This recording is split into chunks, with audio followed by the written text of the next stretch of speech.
Hey, Tom, all the focus now is on the playoffs, and I understand that. But I just wanted to ask you, I've talked to some people. You look at what you've accomplished at your quarterback position. I mean, the 5,300 yards, all the touchdowns.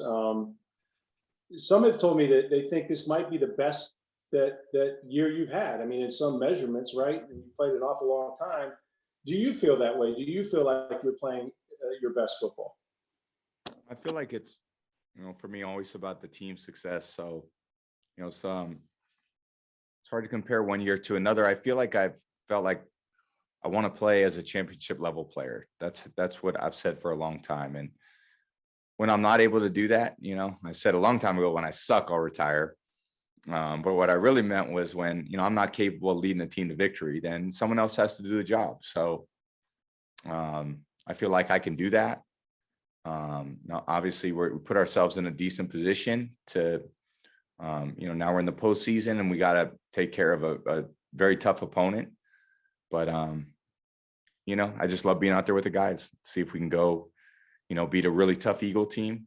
And this team's going to challenge us, and I'm going to have to play good football. Go to Jeneline. Hey, Tom, last week, Cyril Grayson gave us this great story about how last year you were really hard on him. And I think that was when he was still on the practice squad. And he's not the first practice squad guy to say that, that has expressed that you've, shown an interest in helping those guys. Just can you speak to the importance of planting those seeds with guys that are maybe at the bottom of the roster, maybe on the practice squad? Because this time of year, those are the guys that you ultimately have to depend on, right? Yeah, I think it's important, to put a lot of pressure on guys because you don't know how they're going to react. And if they're not in their plan, you don't get to see it very often. But, when they get their chance, you don't want it to be the first time that they're, put them in a pressurized situation. So, I am tough on those guys. Sometimes it's, I do something that I kind of, force the issue and create some arbitrary pressure just to kind of see how they react. Because, it's not like Mike needs that, or it's not like Chris needs that, but young guys who haven't played, they need that. And you want to see how they respond to the adversity. Go to Greg Allman. Hey, Tom, I want to ask you about Tristan Worfs. Obviously, the O-line has started to get some recognition with the Pro Bowls and such. But I want to ask you just about Worfs and the confidence that you've grown to have in him. I know he's been there every snap you've been here in Tampa, but for a guy in his second year to have already built that up with you, what that means. I think he's done an amazing job. He's a great player. He's a great person. He's a great teammate. He's a great worker. Just does a great job in his position and takes the coaching, tries to apply it, means a lot, cares a lot. He's obviously got a very bright future. And he's really, in football, you got to earn the respect of people and nothing's given to you. And I think the people that don't make it, they're entitled to something.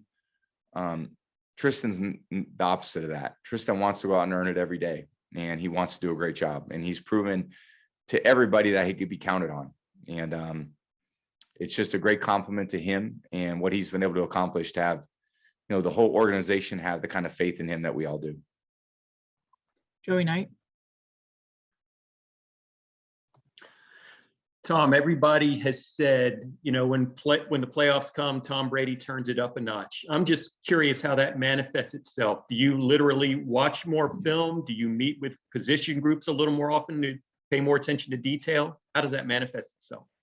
I feel like I always try to give everything I have. I feel like I always try to, I think naturally just the urgency goes up because there's more energy around what we're doing and there's more energy on the field and everyone wants to come back and play in these games. And it's just kind of, there's more people that want to come to the games. There's more fans. There's a pep rally tomorrow, I guess. So there's just a lot of more excitement. There's fewer teams playing. There's, more coverage and everyone's paying attention. So you got to feel it. You got to feel the urgency and you got to go out there and you got to get the job done. Sarah Walsh.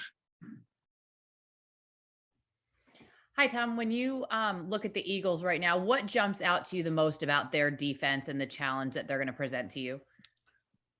Well, they have a lot of good players. They obviously got a very good front. They're really settled in at linebacker. They're playing really well at linebacker. And, they got a very veteran secondary who's playing very well together. Talented players at all the positions. They're a very good defense. They make you earn everything. You make a mistake, you get a penalty, you're going to punt. The ball gets batted up in the air, they're going to intercept it. You hold on the ball too long, they're going to strip sack it. So it's a team that just doesn't let you off the hook. And I think they do a good job with their coverages. They show enough disguise. They're all covering for one another. There's really good communication. I could tell that. So really well coached defense with, a lot of good players. It makes it, tough for the offense to score. Rob Maddie. Tom, you just mentioned the Eagles are a team that don't let you off the hook.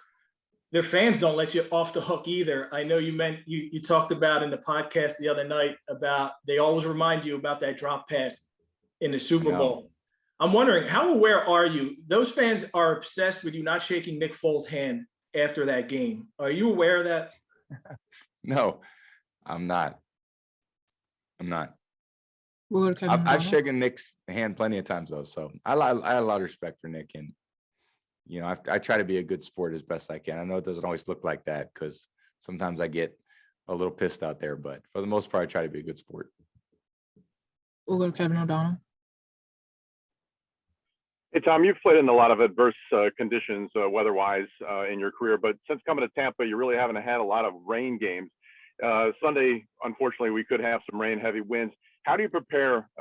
Can you prepare for a game that has potential heavy rains coming when you've been here in Florida and not getting it during the week? I played in a lot of them over the years. So, you got to handle it. It's with some mental toughness, first of all.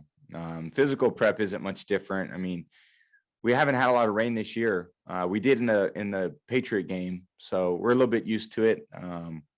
Maybe some different cleats, but just depending on what the weather's going to be. So, I've had a lot of experience in the Northeast to have a lot of different weather conditions. So I'll be ready for it. We have time for two more. We'll go to Ira Kaufman and finish with John Romano. Tom, your record in the postseason is 34-11. Among all your accomplishments, where's that number rank? 34-11 in the playoffs. It's a good question. If you had asked me what my record was, I would have said I don't know. So it's just the reality of, I think, doing this and staying focused on what's ahead and not looking back. And I'd love to get to 35-11. That would be my answer. We got to go win a very tough game against a great opponent. Last question will come from John Romano. Hey, Tom, the team has done a really good job with that next man up philosophy all season long. But as different guys come in at receiver, tight end, running back, how has that changed things for you in terms of what you do on the field? How has the offense evolved from September until January? It's evolved a lot. A lot of guys have gotten different snaps, and you just look at the running backs on the roster, you look at the receivers on the roster. A lot of guys have come and gone. We've added a bunch of different guys. BP's playing a role. We just added, someone to our practice squad today. Guys been in and off the practice squad. So you just got to do the best you can do. Show up to work every day, try to work with everybody, throw to everybody, communicate to everybody. We're all in the same meetings, and build up some trust over the course of the season. And then when guys get their opportunity, they got to go take advantage of it. All right. That's all. Thank you guys. Appreciate it.